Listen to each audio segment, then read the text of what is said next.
মন্ত্রী মহোদয়, সিলেট সাইডের এমপি মন্ত্রী মহোদয় আমাদের সাথে, আমাদের সিলেট জেলা ট্রাক শ্রমিক ইউনিয়নের সাথে যোগাযোগ করে আমাদেরকে আশ্বস্ত করেছেন যে এক সপ্তাহের ভিতরে প্রকৃত আসামি ধরে শাস্তির আওতায় আনবেন। সিলেট 4 আসনের মাননীয় এমপি জনাব আরিফুল হক চৌধুরী, প্রবাসী কল্যাণ মন্ত্রণালয়ের মাননীয় মন্ত্রী, ওনার দৃষ্টিগোচর হয়েছে।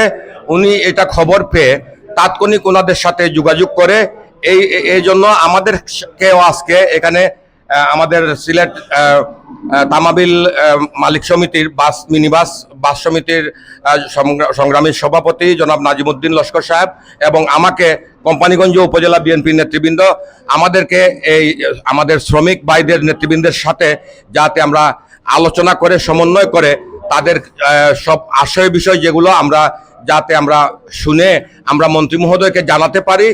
আপনাদেরকে অনুরোধ করব, আমরা আসলে খেটে খাওয়া মানুষ, আমরা চাই না কাদের সাথে লাগাবাজা করতে।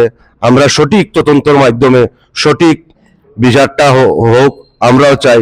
তা আমি অনুরোধ করবো সিলেট জেলা ট্রাক পিকআপ ভ্যান শ্রমিক ইউনিয়নের প্রত্যেকটা সদস্যের কাছে, আমরা মন্ত্রী মহোদয়ের সম্মানের স্বার্থে আমরা অন্ততপক্ষে এক সপ্তাহ ওনারকে সম্মান রেখে সময় দেই।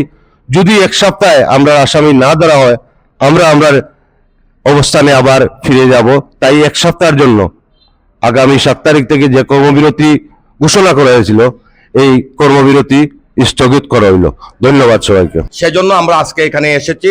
এখন আমরা এখানে আলোচনা করে মন্ত্রী মহোদয়ের সম্মানে নেতৃবৃন্দ এখানে আগামী 1 সপ্তাহ পর্যন্ত ওনাদের কর্মসূচিকে স্থগিত করেছেন। আর 1 সপ্তাহের ভিতরে আশা করি আসামি গ্রেপ্তার করতে কোম্পানিগঞ্জ উপজেলা পুলিশ তারা কার্যকর ব্যবস্থা গ্রহণ করবে। আর আমরা এখানে আমাদের শ্রমিক নেতৃবৃন্দের যেসব বক্তব্য আমরা শুনেছি আমরা হুবহু আমাদের মাননীয় মন্ত্রী মহোদয়ের কাছে আমরা তুলে ধরবো। আমরাও তাদের সাথে একমত হয়ে এই আসামিদেরকে কত দ্রুততম সময়ে গ্রেপ্তার করে আইনের কাঠগড়ায় দাঁড় করিয়ে আবুল হত্যার সঠিক বিচার হয় সেজন্য আমরাও আশাবাদ ব্যক্ত করছি। সবাইকে ধন্যবাদ।